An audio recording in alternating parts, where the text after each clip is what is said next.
Students, मैं आपको जो इलिप्स का टॉपिक है वो एक्सप्लेन करने जा रहा हूं, लेकिन ध्यान से देखिएगा। सबसे पहले जो टॉपिक हमारे पास है उस टॉपिक का नाम क्या है? उस टॉपिक का नाम है इलिप्स। ठीक है, पहले इसको ड्रॉ कर लेते हैं। ये हमारे पास एक्स एक्सिस, ये हमारे पास y axis, y y dash, x x dash, और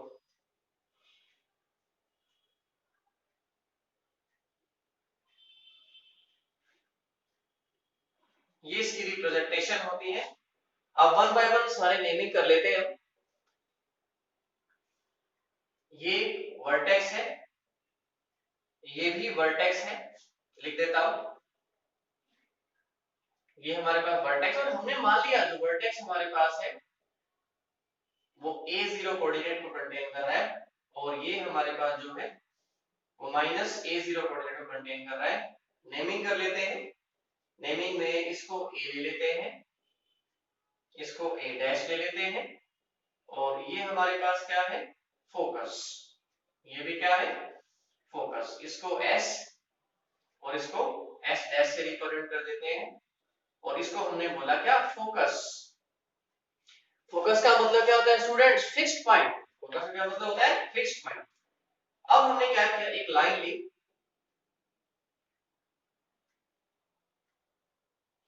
जो हमारे पास एक्स एक्सिस के परपेंडिकुलर है, और इसको हमने क्या नाम दिया? इसको हमने डायरेक्ट्रिक्स बोला। क्या बोला इसको? डायरेक्ट्रिक्स। इसको हमने डायरेक्ट्रिक्स बोला। ठीक है, अब वन बाय वन एस के जो कोऑर्डिनेट होंगे वो कैसे फाइंड आउट करेंगे, और हमारे पास ये डायरेक्ट्रिक्स की इक्वेशन कैसे फाइंड आउट करेंगे, और जो इलिप्स की स्टैंडर्ड फॉर्म है x² by a² plus y² by b², उसको किस तरीके से फाइंड आउट करेंगे वो देखिए। Very simple students. तो आ जाते हैं टॉपिक पे। इसको कोई भी हम नेमिंग कर लेते हैं। हमने इसको n कह दिया। ठीक है, जो a पॉइंट है वो ns को late ns is divided by a and a dash internally and externally in ratio 1:e। हमने मान लिया जो ns हमारे पास है it divided by a and a dash internally and externally in ratio 1:e। जो स्टूडेंट्स e हमारे पास होता है, e को बोला जाता है एसेंट्रिसिटी, और e हमारे पास क्या होता है? एक रेशियो होता है। और कौन सा रेशियो होता है? e हमारे पास जो है, अगर कोई भी पॉइंट हम इस पर पाथ पर लेते हैं, इलिप्टिकल पाथ पर लेते हैं, मान लिया हमने p पॉइंट ले लिया x y, s से लेकर जो p तक की डिस्टेंस हमारे पास होगी, s से p तक की डिस्टेंस डिवाइडेड बाय p से लेकर m तक की जो परपेंडिकुलर डिस्टेंस हमारे पास होगी। ठीक है, ये जो रेशियो लिखा मैंने sp upon pm।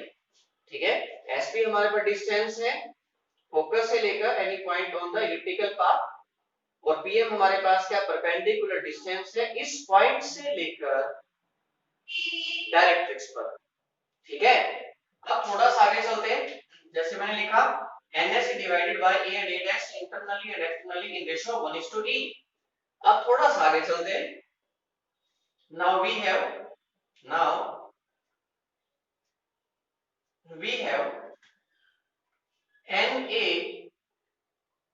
upon as is equal to 1/e। ठीक है, इसको सॉल्व कर लेते हैं। as is equal to e times of na। ठीक है, e टाइम्स ऑफ na, इसको नंबर 1। इसी तरीके से हमारे पास मैंने बोला ए डैश क्या था एक्सटर्नली, तो इसको भी ले लेते हैं in the same way, in the same way क्या लिख दे n A dash, n A dash divided by a dash s is equal to again 1 by e, again 1 by e। अब फिर वही बातें a dash s is equal to e times of n a dash, इसको रख देते हैं number 2।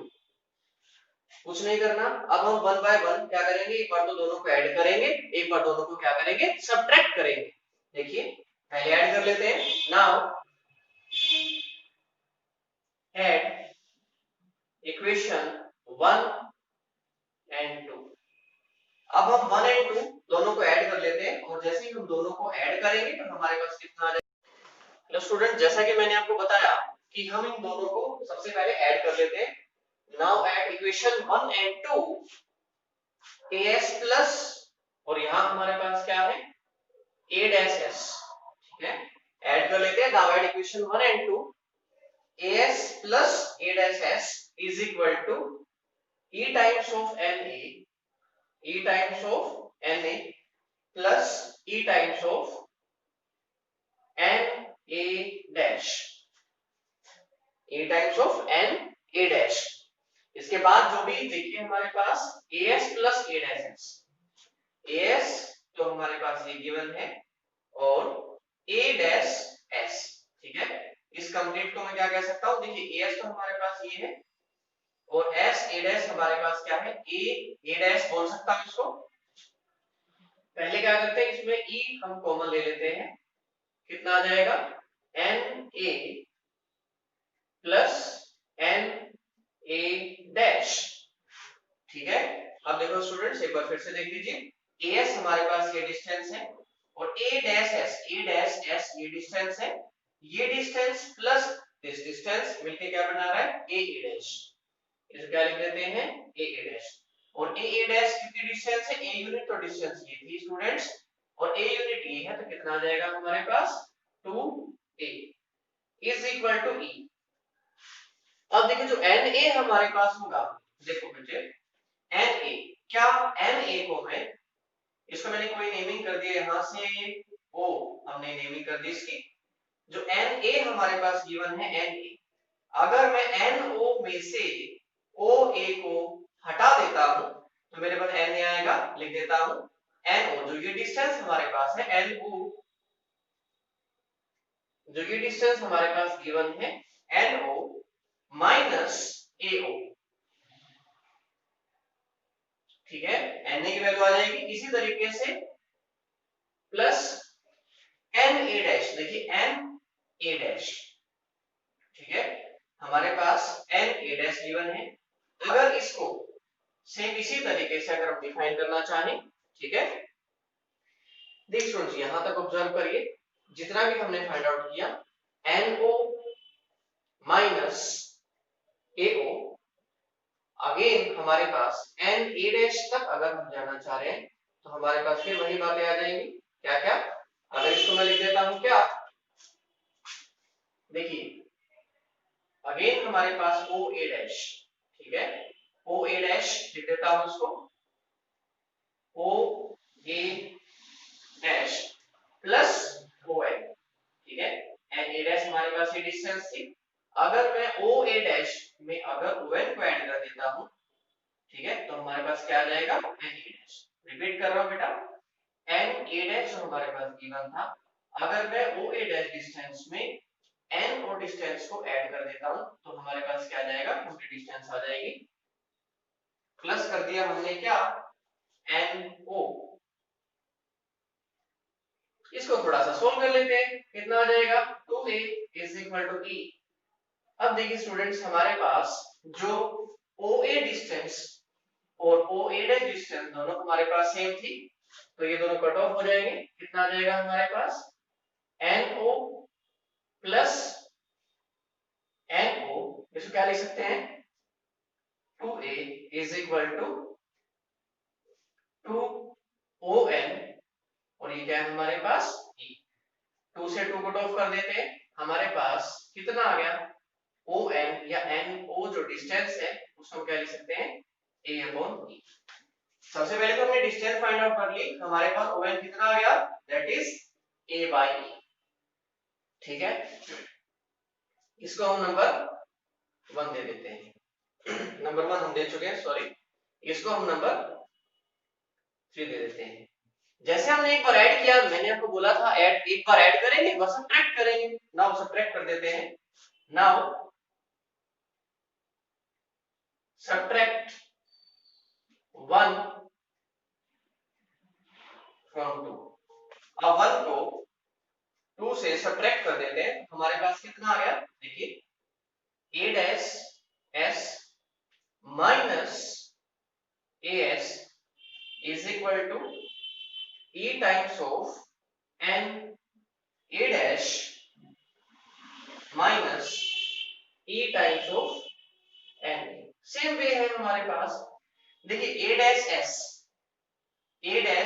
s हमारे पास ये है माइनस as हमारे पास ये है इज इक्वल टू 1 बाय 1 कर लेते हैं। a dash s minus as is equal to e n a dash और n e हमारे पास यहां से कॉमन ले लेते हैं, कितना आ जाएगा हमारे पास n a dash minus n a। ठीक है, a dash s minus as is equal to e times of n a dash. इसको भी ऑब्जर्व कर लेते हैं, देखिए n डैश n अगेन हमारे पास n a डैश ये है। अगर पूरी इस डिस्टेंस में n a डैश में से अगर मैं n a को माइनस कर देता हूं, देखिए n a डैश में से अगर मैं n a को माइनस कर देता हूं तो मेरे पास यहां से क्या ऑब्जर्व हो रहा है a a डैश, कितना आ जाएगा a a डैश। अब a डैश s को ले लेते हैं a डैश s, देखिए रहा a डैश और ये s। ठीक है, a डैश s अगर मैं a डैश s को क्या लिख दूं यहां से o a dash plus os। ठीक है, जो a डैश s हमारे पास है a डैश s, इसको हम क्या लिख दें that is a dash o plus os अगर लिख देते हैं। ठीक है, तो a डैश s आ जाएगा a डैश s, फिर से देख लीजिए मैंने क्या किया o a dash plus os, तो हमारे पास डिस्टेंस आ गई माइनस अब as, देखिए as अगर मैं OA में से, देखो हमारे पास क्या है, अगर मैं OA डिस्टेंस में से OS को माइनस कर देता हूं, हमारे पास हमें क्या चाहिए AS चाहिए, इस कंप्लीट डिस्टेंस में से OS को हटा देते हैं, OS को हटा देते हैं तो हमारे पास ये आ जाएगा। देखिए फिर वही बातें आ गई, क्या थोड़ा सा खोलते हैं a dash o plus os minus oa plus os is equal to a dash. ये आ जाएगा, बहुत सिंपल है हमारे पास। अब देखिए फिर वही बात है OA और OA डैश ये दोनों डिस्टेंस सेम है, ये प्लस है और एक माइनस है, दोनों कैंसिल आउट हो जाएंगे, कितना आ जाएगा 2 times of OS is equal to A dash. Again फिर वही बात है OS, देखिए OS हमारे पास आ गया is equal to A dash 2OS is equal to A dash, तो हमने क्या लिया था A unit plus A unit, कितना आ जाएगा 2A। ठीक है, सारी बातें फिर वही से ले लेते हैं। डिफाइन हमारे पास जो 2 times of OS is equal to A dash किसके बराबर होता है दिस। तो अब अगेन हमारे पास जितनी भी बातें आई थी, देखिए यहां से 2 से 2 कट ऑफ हो गया। अब देखो ये तो हमने ले लिया Na डैश माइनस, इसके साथ E भी तो है ना हमारे पास, E हम और ले लेते हैं। ठीक है, यहाँ हमारे पास E भी साथ ही चल रहा है, हमने सीरीज से कंसीडर किया, E भी तो साथ में है हमारे पास, यहाँ से कितना आ गया E, तो OS जो हमारे पास था वो कितना आ गया AE। ठीक है, OS हमारे पास कितना आ गया AE। तो ये डिस्टेंस भी हमने फाइंड आउट कर ली और ये भी हमने फाइंड आउट कर लिया, इसको हम नेमिंग कर देते हैं, इसकी नेमिंग क्या है 4। थोड़ा सा e को डिफाइन करते हैं। e को डिफाइन करने के बाद हमारा सारा कॉन्सेप्ट ही हो जाएगा। देखिए जैसा मैंने ऊपर बताया था, e हमारे पास क्या होता है, e हमारे पास रेशियो था sp डिवाइडेड बाय pm। ठीक है, sp तो डिस्टेंस फॉर्मूले से, देखो इसको कोऑर्डिनेट को लिख देते हैं हमारे पास s। ठीक है, ये डिस्टेंस हमने ae है, नेगेटिव में है तो कितना आ जाएगा माइनस ae, 0। ठीक है, और ये जो लाइन की इक्वेशन हमारे पास कितनी थी, that is same up to date है, a अपॉन e नेगेटिव में है तो x किसके बराबर आ जाएगा, माइनस a अपॉन e। या अगर इसकी इक्वेशन फाइंड आउट करो तो x plus a upon e is equal to 0। x plus a upon e is equal to 0, ये डायरेक्ट्रिक्स की हमारे पास क्या है, इक्वेशन है। इसी तरीके से हमारे पास जो s था, फोकस था, माइनस ae, 0 हमारे पास आ गया। अब थोड़ा सा आगे चलते हैं। देखिए sp हमारे पास डिस्टेंस फॉर्मूले से कैलकुलेट कर लेते हैं, जिसको हम ले लेते हैं 5। sp जो हमारे पास डिस्टेंस फॉर्मूले से कैलकुलेट कर लेते हैं, कितना आ जाएगा, that is x2 minus x1 whole square plus y2 minus y1 whole square under the root. Distance फॉर्मूले से हमने फाइंड आउट कर लिया। इसी तरीके से जो हमारे पास सबसे पहले जो हमने sp फाइंड आउट किया, अब sp फाइंड आउट करने के बाद हम चलते हैं डिस्टेंस pm पे, और pm क्या है, परपेंडिकुलर है। ठीक है, pm हमारे पास क्या है, परपेंडिकुलर है डायरेक्ट्रिक्स के। तो फिर वही जो हम यूज करते हैं परपेंडिकुलर डिस्टेंस फाइंड आउट करने के लिए, वो फॉर्मूला हम यूज कर लेते हैं। ठीक है, कितना आ जाएगा, आप सभी को पता होगा, ax1 by1 c to the mod formation upon under the root a square plus b square, ये फॉर्मूला हम यूज करते हैं। वही मैं लगा रहा हूं, कितना आ गया हमारे पास, x plus a by e divided by under the root, x का कोफिशिएंट क्या है, 1 स्क्वायर प्लस 0 स्क्वायर, 0 ही रहेगा। अब अगेन सारी बातें फिर वही उसी तरीके से हम डिफाइन करेंगे वन बाय वन। देखिए sp की वैल्यू हमें पता है, pm की वैल्यू पता है, दोनों पुट कर देते हैं 5 में। Put this values, put these values in 5 में हम पुट कर देते हैं, और 5 में पुट करने के बाद देखिए e हमारे पास क्या है, e is equal to sp की वैल्यू क्या है, under root x plus ae whole square plus y square divided by pm। कितना है हमारे पास, x plus a by e, और ये 1 ही है, कोई फर्क नहीं पड़ेगा। अब इसको क्रॉस मल्टीप्लाई कर लेते हैं, कितना आ जाएगा, x plus ae whole square plus y square is equal to e times of x plus a by e। ठीक है, x plus ae whole square plus y square हमारे पास गिवन है। सारी बातें एज इट इज हमारे पास as usual आ जाएगा, कोई प्रॉब्लम नहीं आएगी आपको। देन अगेन अब हमें क्या करना है, पहले थोड़ा सा इसको खोल लेते हैं, उसके बाद हम करते हैं, थोड़ा सा इसको खोल लेते हैं, उसके बाद हम डिफाइन करते हैं। देखिए कितना आ जाएगा हमारे पास, अभी एज इट इज लिख देता हूं एक बार, x plus ae whole square plus y square is equal to कितना आ जाएगा, ex प्लस, इसको इससे मल्टीप्लाई करेंगे, इसे एक e से e कैंसिल हो जाएगा, क्या बचेगा a। Now squaring both sides, now squaring both sides, दोनों तरफ स्क्वायर करेंगे, कितना आ जाएगा, x plus ae whole square plus y square is equal, देखिए a प्लस b का होल स्क्वायर लगा देते हैं, a square plus b square plus 2ab, a square plus b square plus 2ab। इसको खोल लेते हैं, कितना आ जाएगा हमारे पास, a square plus b square plus 2aex plus y square is equal to e square x square plus a square plus 2aex। ठीक है, बस कंप्लीट स्क्वायर खोल रहे हैं, कुछ भी नहीं करना हमें, बहुत सिंपल है।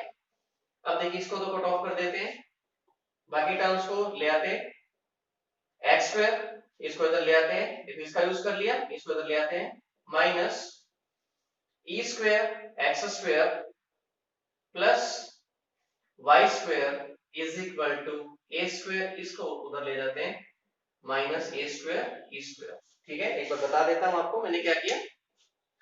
देखिए X square as it is, ये जो टर्म हमारे पास थी स्क्वायर एक्स स्क्वायर, इसको मैं लेफ्ट में ले आया, माइनस हो जाएगा, Y square as it is, और ए स्क्वायर ई स्क्वायर को मैं राइट में ले गया, और मैंने कुछ भी नहीं किया यहां से। अगेन देखिए इन दोनों में से एक्स स्क्वायर कॉमन आ रहा है, एक्स स्क्वायर कॉमन आ गया, 1 minus E square plus Y square is equal to, again a square common आ रहा है, 1 माइनस ई स्क्वायर। ठीक है, now dividing both sides, now dividing both sides by a square into 1 minus e square से divide कर दीजिए, तो यहां हमारे पास कितना आ जाएगा students, x square by a square plus y square by, ये एज इट इज आ जाएगा, 1 minus e square is equal to 1। ठीक है बेटा, हम इसको मान लेते हैं, let a square into 1 minus E square को हम ले लेते हैं b स्क्वायर। तो ये जो फॉर्मेशन हमारे पास दिखाई दे रही है, इसको हम क्या लिख सकते हैं, x square by a square plus y square by b square is equal to 1। This is the standard form, this is the standard form of ellipse. ठीक है, ये हमारे पास जो है हॉरिजॉन्टल एलिप्स जिसके बारे में हम डिस्कस कर रहे हैं, ये हॉरिजॉन्टल एलिप्स की स्टैंडर्ड फॉर्मेशन हमारे पास हो गई। एक बार मैं रिकैप्चुलेट कर देता हूं स्टूडेंट्स, जो हमने एलिप्स को अभी स्टडी किया। ठीक है, फोकस, ये वर्टेक्स हमारे पास थे। ठीक है, इसमें सबसे बड़ा जो रोल हमारे पास होता है वो ई का होता है, और ई मैंने आपको बताया था कि ई हमारे पास एक रेशियो होता है फोकस से इस पॉइंट तक, और यहां से लेकर डायरेक्ट्रिक्स तक की परपेंडिकुलर डिस्टेंस, और ये जो रेशियो हमारे पास होता है वो 1 से छोटा होता है। उसके बाद ये प्रोसेस हमने यूज की। ठीक है, और फिर बहुत सी छोटी छोटी बातें इसके अंदर इंक्लूड हो जाती है। देखिए जैसे ये डिस्टेंस a थी हमारे पास, ये भी स्मॉल a है, तो ये जो अगर मैं डिस्कस करूं तो टोटल कितना हो गया 2a। इसको हम क्या बोलते हैं, इसको मेजर एक्सिस बोलते हैं। a से लेकर a' तक जो हमारे पास है वो मेजर एक्सिस है। इसी तरीके से मान लीजिए इसको मैं b और इसको b' अगर मैं बोलता हूं, ये जो हमारे पास है 0 b, और ये जो पॉइंट हमारे पास है 0 b' जो हमारे पास कह सकता हूं, या 0 माइनस b हम बोल देंगे। ठीक है, डाउनवर्ड में है 0 माइनस b, और जो ये हमारे पास है इसको हम क्या बोलते हैं, माइनर एक्सिस। ठीक है, तो ये स्टैंडर्ड फॉर्म थी हमारे पास एलिप्स की, इसको आराम से ध्यान से स्टडी करें, बहुत सिंपल है, थोड़ा सा आपको मेहनत करनी पड़ेगी। Thank you students.